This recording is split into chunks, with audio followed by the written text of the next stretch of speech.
उत्तराखंड में अक्टूबर के आखिर तक लागू हो सकता है यूसीसी कानून। नियमावली और प्रशिक्षण में लग रहा वक्त। वेबसाइट और पोर्टल बनाने का 70% काम पूरा। चारधाम यात्रा में वीआईपी दर्शन पर 10 जून तक लगी रोक। सभी राज्य के मुख्य सचिवों को भेजी गई चिट्ठी। पहले 30 मई तक सभी वीआईपी दर्शन पर लगाया गया था प्रतिबंध।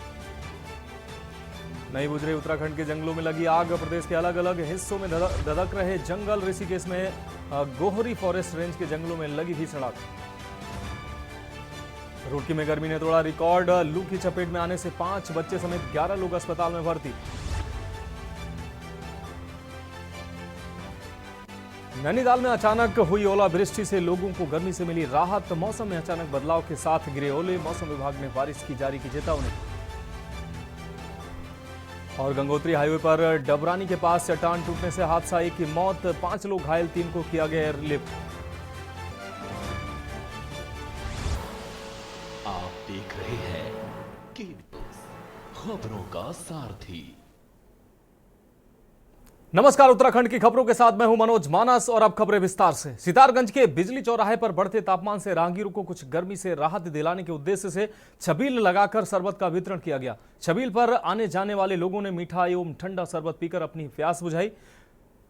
वहीं प्यासे व्यक्ति को पानी पिलाने से पुण्य की प्राप्ति होती है, ऐसा माना जाता है। मनुष्य को अपनी क्षमता के अनुसार समाज सेवा के कार्य में अवश्य रूप से योगदान करना चाहिए। उन्होंने कहा कि शरबत की छबील लगाकर लोगों की सेवा की जाती है। नगर में भीषण गर्मी के चलते धूप के बीच राहगीरों ने शरबत पीकर गर्मी से कुछ राहत महसूस की।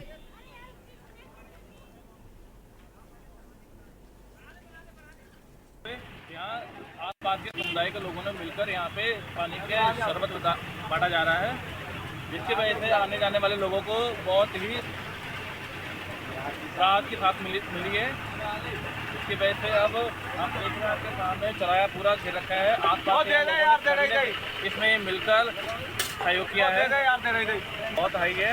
हमारी ओर से यही अपील की जा रही है कि जितना ज़्यादा हो सके उतना ज़्यादा जगह जगह लंगर लगाए जाए जल के, जिसकी वजह से आने जाने वाले लोगों को राहत मिल सके। अब रुक करेंगे अगली खबर का। खबर लक्सर से है, जहां बिना लाइसेंस के संचालित हो रहे अस्पतालों और बड़े बड़े बोर्ड लगाकर मरीज को गुमराह कर मोटा मुनाफा कमाने वाले चिकित्सकों पर स्वास्थ्य विभाग ने शिकंजा कसना शुरू कर दिया है। आपको बता दें, हरिद्वार सीएमओ मनीष दत्त के निर्देशन पर डिप्टी सीएमओ की अगुवाई में स्वास्थ्य विभाग की टीम ने लक्सर और सुल्तानपुर के दर्जनों निजी चिकित्सालय पर छापेमारी की है। स्वास्थ्य विभाग की टीम ने लक्सर के एक चिकित्सालय को सीज करने के साथ ही 3 चिकित्सालयों पर जुर्माने की कार्रवाई की है। इसके साथ ही चिकित्सालय में भर्ती हुए मरीजों से भी टीम ने पूछताछ की है और आधा दर्जन चिकित्सालय में अनियमितता पकड़े जाने पर उन्हें जुर्माने के लिए नोटिस भी जारी किए गए हैं। इससे पहले भी स्वास्थ्य विभाग की टीम ने रुड़की, बहादुराबाद, लक्सर व हरिद्वार क्षेत्र में छापेमारी कर बिना लाइसेंस के संचालित किए जा रहे चिकित्सालय पर कार्रवाई की है।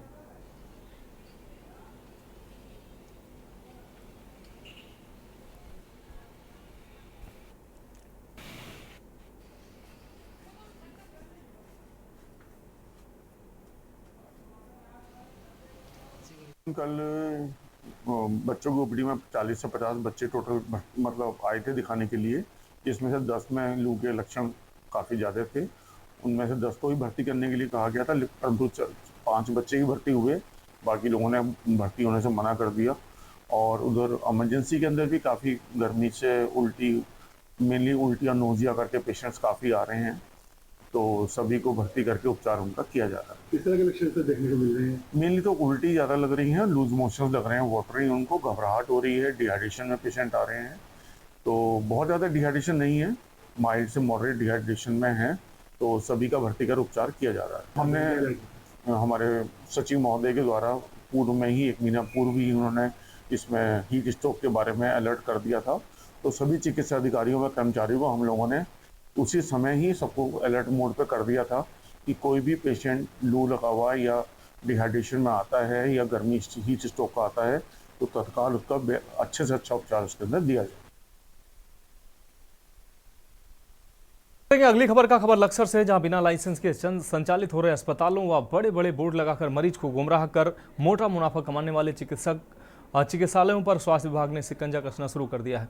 हरिद्वार सीएमओ मनीष दत्त के निर्देशन पर डिप्टी सीएमओ की अगुवाई में स्वास्थ्य विभाग की टीम ने लक्सर और सुल्तानपुर के दर्जनों निजी चिकित्सालयों पर छापेमारी की। स्वास्थ्य विभाग की टीम ने लक्सर के एक चिकित्सालय को सीज करने के साथ ही 3 चिकित्सालयों पर जुर्माना भी लगाया है। इसके साथ ही चिकित्सालय में भर्ती हुए मरीजों से भी टीम ने बातचीत की और आधा दर्जन चिकित्सालय में अनियमितता पकड़े जाने पर उन्हें जुर्माने के लिए नोटिस भी जारी किया गया। इससे पहले भी स्वास्थ्य विभाग की टीम ने रुड़की, बहादुराबाद, लक्सर व हरिद्वार क्षेत्र में छापेमारी कर बिना लाइसेंस के संचालित किए जा रहे चिकित्सालय पर कार्रवाई की है।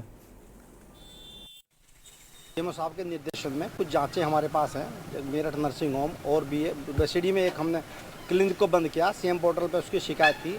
और अन्य अस्पतालों की और जांचें हैं जो आम जनमानस के द्वारा की जा रही है कि कहीं ज़्यादा पैसा लिया जा रहा है, अनावश्यक भर्ती, अनावश्यक जाँचें, उसके संदर्भित करते हुए सीएम साहब ने एक टीम बना करके भेजा गया कि अचानक उनकी जाँचें कीजिए और निरीक्षण कर आख्या दीजिए, और जो जिसके पास सीए का कोई रजिस्ट्रेशन नहीं होगा उसको भी हम बंद कर रहे हैं तत्काल। कितने भी ऐसे हॉस्पिटल है जिनको कार्रवाई की गई, जुर्माना लगाया? अभी सुल्तानपुर में हम लोगों ने जुर्माना लगाया, रुड़की में टीम ने जुर्माना लगाया, और लक्सर में भी अभी 2-3 केस हैं अभी उन पर जुर्माने की हम लोगों ने उनको नोटिस दिया है। 3 दिन के अंदर वो अपने जवाब देंगे और अन्यथा अपना जुर्माना भरेंगे। अब रुक करेंगे अगली खबर का। शहर के लामा चोड़ क्षेत्र में बीती शाम से एक बाघिन आबादी वाले क्षेत्र में अपने शावकों के साथ आराम फरमा रही है, तो वहीं लोगों में दहशत का माहौल भी बन गया है। बाघिन जिस इलाके में अपना डेरा जमाए हुए है वो इलाका आबादी वाला है, तो वहीं इसके आसपास स्कूल कॉलेज भी हैं, जिससे लोगों में कोई अप्रिय घटना घट जाए इस बात को लेकर चिंता है। बाघिन खुले खेत में आराम से बैठी है और उसके शावक धमा चौकड़ी मचाते आराम से देखे जा सकते हैं, पर लोगों में डर है कि कहीं बाघिन हमलावर न हो जाए, क्योंकि मौके पर इनको देखने के लिए लोगों की भीड़ भी उमड़ रही है और भीड़ के शोरगुल के बावजूद बाघिन इलाके को छोड़ने को राजी नहीं है। वहीं मौके पर सूचना के बाद वन विभाग के कर्मचारी तो पहुंचे हैं, पर वे भी असहाय से नजर आ रहे हैं।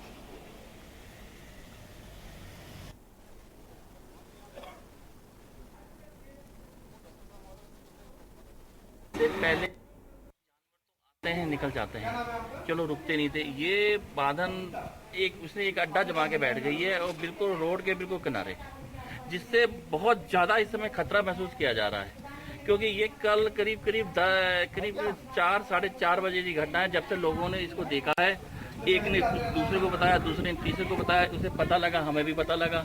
कल शाम 4:30 बजे के आसपास देखा गया था, 2 बच्चे उसके साथ और एक उनकी माता जी के साथ बच्चे उनके।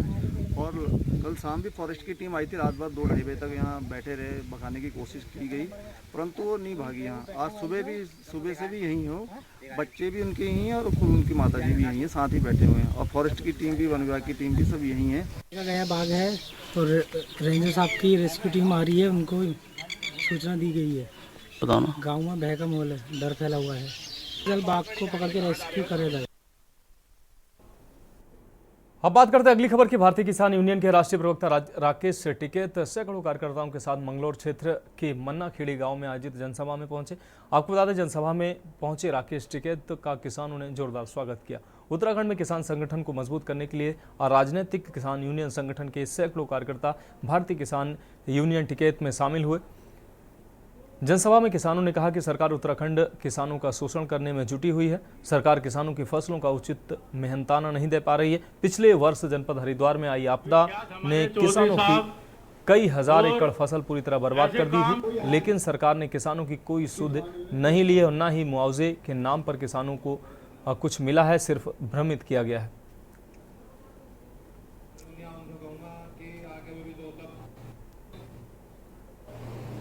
किसानों, नौजवान साथियों,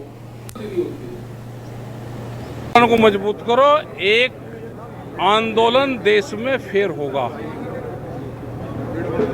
किस तरह का आंदोलन? देखो, आंदोलन ये होगा, हमारे इशू है कि सरकार किसी भी पार्टी की बने, कर्जा माफी, सरकारों की गलत नीतियों से कर्जा हो या संपूर्ण कर्जा माफी पूरे देश भर का, एमएसपी गारंटी कानून, स्वामीनाथन कमेटी की रिपोर्ट और भूमि अधिग्रहण, जो इन्होंने मॉडल एक्ट बनाया भूमि अधिग्रहण का, कि स्टेट को पावर दे दी, स्टेट के डीएम के पास में पावर है, किसानों की जमीन को लूटा जा रहा है। वो चाहे व्यापारी लूट रहा है, चाहे सरकार प्रोजेक्ट के नाम पर लूट रही है। तो ये है कि जो 13 में जो कानून बना था 2013 में, उसको एटलीस्ट रखा जाए। ये हमारे बड़े इशू हैं।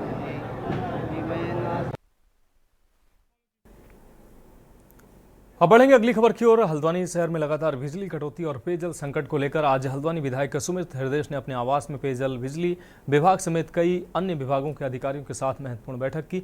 इस दौरान उन्होंने कहा कि बिजली और पानी की दिक्कतों से लोग काफी परेशान हैं। बिजली कटौती होने से पेयजल का भी संकट लगातार बढ़ता जा रहा है, लेकिन विभाग के पास इस समस्या का कोई समाधान नहीं है। उन्होंने कहा कि बिजली की कोई कमी नहीं है, लेकिन विभाग के पास सप्लाई करने के लिए व्यवस्था ठीक नहीं है। इसके चलते बार बार बिजली कटौती हो रही है और उसके चलते तेज संकट लोगों को बिजली संकट भी हो रहा है। उन्होंने आला अधिकारियों को चेताया कि यदि जल्द समस्या का समाधान नहीं हुआ तो वह क्षेत्र की जनता के साथ आंदोलन करने को आगे बढ़ेंगे।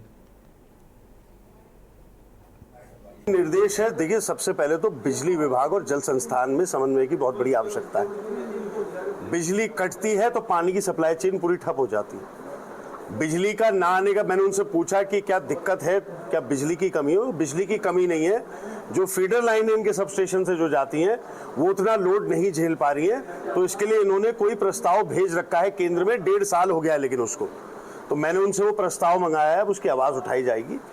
विशेषतः मैंने उनसे बिजली विभाग से बोला है कि आप पूरे हल्द्वानी को जोन में बांट के, उन्होंने बांट भी रखे सब स्टेशन के हिसाब से, आप अपने जेई के नंबर कौन कौन से क्षेत्र उनके अंतर्गत आते हैं वो सार्वजनिक करें। तो उन्होंने मेरे को सूचना दी है कि कल मीडिया में वो जारी कर देंगे। तो उत्तराखंड की खबरों में वक्त एक ब्रेक का है, जल्द हाजिर होंगे। आप देख रहे हैं के न्यूज, खबरों का। ब्रेक के बाद उत्तराखंड की खबरों में एक बार फिर से आपका स्वागत है। अब रुक करेंगे अगली खबर का। रामनगर से अगली खबर है। आपको बता दें कि रामनगर के संयुक्त चिकित्सालय की एक महिला चिकित्सक के खिलाफ जांच के उपरांत कोतवाली पुलिस ने गैर इरादतन हत्या का मुकदमा दर्ज किया है। आपको बता दें कि मोहल्ला खताड़ी निवासी रिजवान के 1.5 वर्ष के पुत्र अब्दुल कादिर का स्वास्थ्य पिछले वर्ष 16 सितंबर को खराब हो गया था। इसके बाद रिजवान अपने पुत्र को उपचार के लिए रामनगर के सरकारी अस्पताल ले गया था। उसका आरोप है कि उसके पुत्र की हालत ज़्यादा खराब कर दी गई, लेकिन उसके पुत्र की हालत ज़्यादा खराब थी, लेकिन चिकित्सालय में मौजूद चिकित्सकों द्वारा उसे बच्चों का आधार कार्ड व अन्य प्रपत्र लाने के लिए कहा गया था और इन प्रपत्रों के बाद ही इलाज करने की बात कही गई थी। अब उसके आरोप के बाद मुकदमा दर्ज किया गया। देखिए, सितंबर माह में रिजवान निवासी खताड़ी के 1.5 वर्ष का बेटा था, जिसका इलाज के दौरान डेथ हो गई थी रामनगर हॉस्पिटल में। और ये रिजवान का कहना था कि उसके जो वहाँ के चिकित्सक है उनके द्वारा इलाज में लापरवाही की गई है। तो इस संबंध में पुलिस द्वारा एक रिपोर्ट सीएमओ महोदय को दी गई थी और सीएमओ महोदय से रिपोर्ट में डॉक्टर की लापरवाही प्रदर्शित हुई है प्रथम दृष्टया। उस रिपोर्ट के आधार पर थाना रामनगर द्वारा डॉक्टर के विरुद्ध मुकदमा पंजीकृत कर विचारणा की जा रही है। सर, कौन सी धारा में मुकदमा है? ये 304A में अभी दर्ज किया गया है और जैसे इन्वेस्टिगेशन में जो भी चीज़ मिलेगी हमारे द्वारा इसमें कार्रवाई की जाएगी। अब रुक करते हैं अगली खबर का। बढ़ती गर्मी में लोगों को अनेक प्रकार की शारीरिक समस्याओं का सामना करना पड़ रहा है। शहर के बड़े दून मेडिकल कॉलेज अस्पताल में मरीजों की संख्या में इजाफा हुआ है। पेट की समस्या से संबंधित मरीज अधिक देखने को मिल रहे हैं, जिसको लेकर सीएमएस डॉक्टर अनुराग अग्रवाल ने कहा कि बढ़ती गर्मी के चलते दस्त, उल्टी, डिहाइड्रेशन के साथ ही सामान्य बुखार आना जैसे लक्षण लोगों में देखने को मिल रहे हैं। उन्होंने बताया कि हालांकि ओपीडी में मरीजों की संख्या में इजाफा जरूर हुआ है, फिर भी अस्पताल में अभी कोई अलार्मिंग सिचुएशन नहीं है।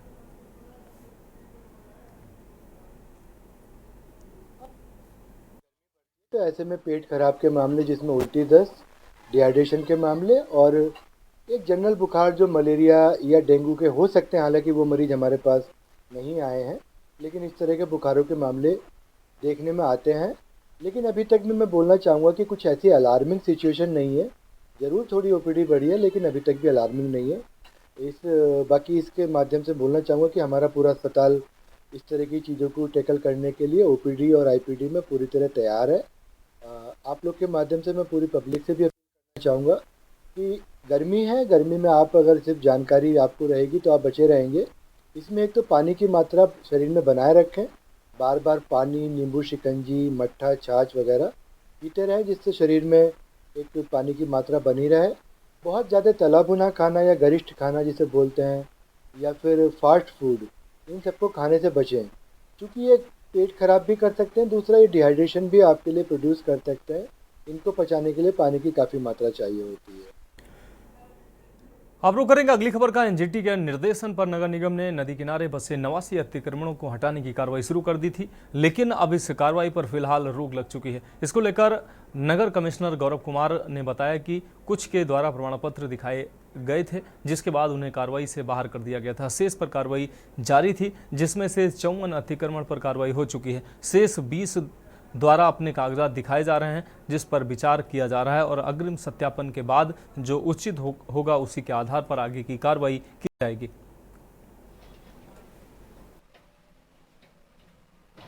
देखिए, हमारे द्वारा 89 अतिक्रमण आइडेंटिफाई किए गए थे, जिसमें लोगों को आपत्ति रखने का अवसर दिया गया था। हमारे पास लगभग 30-32 आपत्तियां प्राप्त हुई थी, जिनका परीक्षण करके 15 आपत्तियों को स्वीकार किया गया था और उसके उपरांत 74 अतिक्रमण हमारे पास रह गए थे कार्रवाई करने हेतु। इसमें से 54 पर हमारे द्वारा कार्रवाई कर दी गई है। शेष 20 अतिक्रमण में 20 के 20 लोगों के द्वारा पुनः आपत्ति हमारे यहाँ पर दी गई है, जो कि बारीघाट और बॉडीघाट कॉलोनी के हैं। उन आपत्तियों में कुछ का परीक्षण कर लिया गया है, कुछ का परीक्षण भौतिक सत्यापन के उपरांत किया जा रहा है और कुछ में कुछ संस्थाओं से बातचीत की जानी है, जिसमें गैस एजेंसीज हैं, बैंक्स हैं, तो उसका परीक्षण भी लगातार किया जा रहा है। जैसे ही वो परीक्षण पूरा हो जाता है, हमारे द्वारा शेष बचे हुए अतिक्रमण पर भी कार्रवाई प्रारंभ कर दी जाएगी।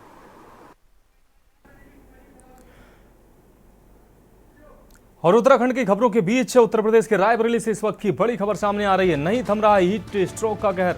आपको बता दें, त्रिवेणी एक्सप्रेस में हीट स्ट्रोक से यात्री की मौत हुई है। जीआरपी ने यात्री को जिला अस्पताल पहुंचाया है, वहीं डॉक्टरों ने यात्री को मृत घोषित कर दिया है। मृतक यात्री की अभी तक शिनाख्त नहीं हो पाई है।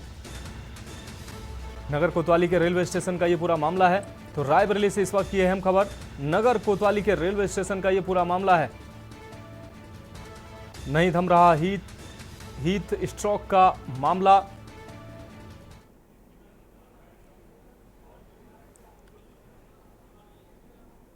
तो हीट स्ट्रोक के मामले लगातार बढ़ते जा रहे हैं और लगातार मौतों के आंकड़े भी बढ़ते जा रहे हैं। रायबरेली से एक खबर, नहीं थम रहा है हीट स्ट्रोक का मामला। त्रिवेणी एक्सप्रेस में हीट स्ट्रोक से यात्री की मौत हुई है। जीआरपी ने यात्री को जिला अस्पताल पहुंचाया, जहां डॉक्टरों ने यात्री को मृत घोषित कर दिया है। हालांकि अभी यात्री की शिनाख्त नहीं हो पाई है।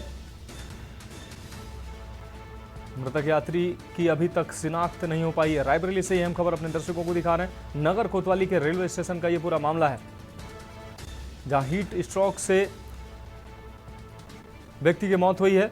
तो लगातार हीट स्ट्रोक का कहर जारी है। त्रिवेणी एक्सप्रेस में हीट स्ट्रोक से यात्री की मौत की खबर सामने आई है। आपको बता दें, लगातार हीट स्ट्रोक के मामले प्रदेश और देश भर में आ रहे हैं। उत्तर प्रदेश में इन मामलों की लगातार बाढ़ सी देखने को मिल रही है। आपको बता दें, मिर्जापुर सोनभद्र में आज ही मिर्जापुर में 12 मामले सामने आए हैं, जबकि सोनभद्र में 3 मतदान कर्मियों की मौत हुई है। और अब रायबरेली से अहम खबर सामने आई है, जहां रेलवे यात्री की मौत हुई है। केशवानंद शुक्ला हमारे संवाददाता रायबरेली से ज्यादा जानकारी के लिए हमारे साथ जुड़ गए हैं। केशवानंद, लगातार हीट स्ट्रोक के मामले बढ़ते जा रहे हैं। रायबरेली में भी ऐसा ही मामला सामने आया है। रेलवे यात्री को हीट स्ट्रोक पड़ा है, अस्पताल में डॉक्टरों ने उसको मृत घोषित किया है। बिल्कुल, देखिए, रायबरेली में जो हीट स्ट्रोक है उसका मामला जो रुकने का नाम नहीं ले रहा है। आपको बता दें कि स्ट्रांग रूम की सुरक्षा कर रहे एक पुलिसकर्मी की भी आज ही मौत हुई है। वही शहर कोतवाली में तैनात एक कांस्टेबल की भी काफी हालत गंभीर है, उसे रायबरेली के जिला अस्पताल में भर्ती कराया गया, उसका इलाज जारी है। तो वही रायबरेली में तीसरा मामला है, जहाँ पे एक त्रिवेणी एक्सप्रेस से यात्रा कर रहे यात्री की हालत बिगड़ी और उसको जो है उसकी ट्रेन पे ही मौत हो गई। हालांकि जीआरपी पुलिस ने उसे जिला अस्पताल पहुंचाया, जहां डॉक्टरों ने उसे मृत घोषित कर दिया है। और वहीं मृतक के शव को पुलिस ने कब्जे में लेकर के पोस्टमार्टम के लिए भेजने की तैयारी करी। आपको बता दें कि लगातार हीट स्ट्रोक का रायबरेली में जो मामला है वो बढ़ता हुआ जा रहा है। जो यात्री है वो त्रिवेणी एक्सप्रेस के S1 में यात्रा कर रहा था कि उसे अचानक उसकी तबीयत बिगड़ी और ट्रेन में ही उसकी मौत हो गई है। तो जीआरपी पुलिस ने उसे जिला अस्पताल लाया, जहां डॉक्टरों ने उसे मृत घोषित कर दिया। तो रायबरेली में लगातार हीट स्ट्रोक का जो मामला है वो बढ़ता हुआ जा रहा है। जी। हाँ, निश्चित रूप से केशवानंद, आपका बहुत शुक्रिया इस तमाम जानकारी के लिए। तो आपको बता दें कि लगातार अलग अलग जनपदों से इस तरह की खबरें सामने आ रही हैं। हीट स्ट्रोक के मामले लगातार बढ़ते जा रहे हैं। हाँ, मिर्जापुर सोनभद्र के बाद अब रायबरेली से ये मामला सामने आया है, जहां जीआरपी ने यात्री को अस्पताल पहुंचाया है। रेलवे यात्री की हीट स्ट्रोक से मौत हुई है।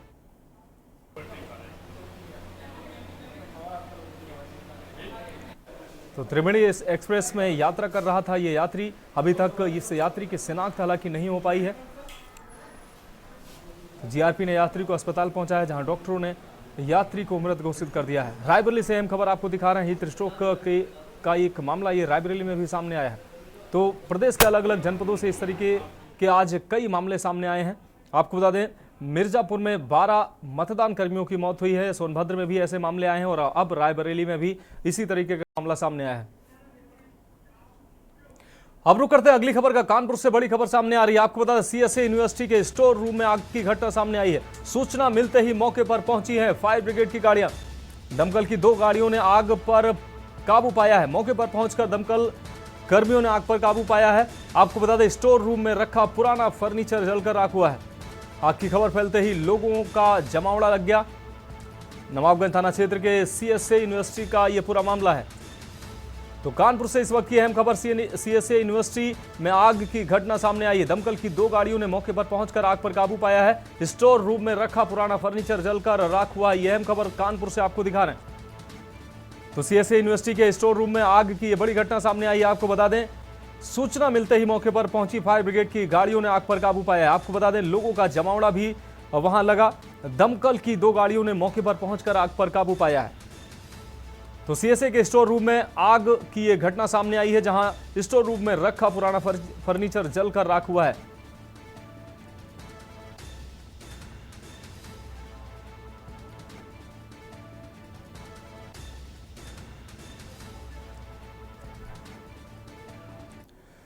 और अगली बड़ी खबर लखनऊ से सामने आ रही है। इस वक्त की यह बड़ी खबर लखनऊ से सामने आ रही है। राजधानी में गर्मी से 3 की मौत हुई है। तो लखनऊ से भी मौत की यह खबर सामने आई है। बक्सी के तालाब में गर्मी से युवक ने दम तोड़ा है। तो प्रदेश के अलग अलग हिस्सों से लगातार इस तरीके की खबरें सामने आ रही हैं। गाजीपुर क्षेत्र में बैंक पीओ की ट्रेनिंग के लिए आया था यह व्यक्ति, जिसकी मौत हुई है। वहीं राजधानी में अगर कुल मिला के बात करें, 3 मौतों की खबर सामने आई है। बक्सी के तालाब में गर्मी से एक युवक ने दम तोड़ा है। हरियाणा के अंबाला से आए युवक की यहां मौत हुई है। वहीं गाजीपुर क्षेत्र में बैंक पीओ की ट्रेनिंग के लिए यह व्यक्ति आया था, जिसकी मौत हुई है। कुल मिलाकर 3 मौतें लखनऊ में हुई हैं और हीट स्ट्रोक से ये सभी मौतें बताई जा रही हैं। राजधानी लखनऊ से यह बड़ी खबर अपने दर्शकों को दिखा रहे। बक्सी के तालाब में गर्मी से युवक ने दम तोड़ा है। हरियाणा के अंबाला से आए युवक ने दम तोड़ा है।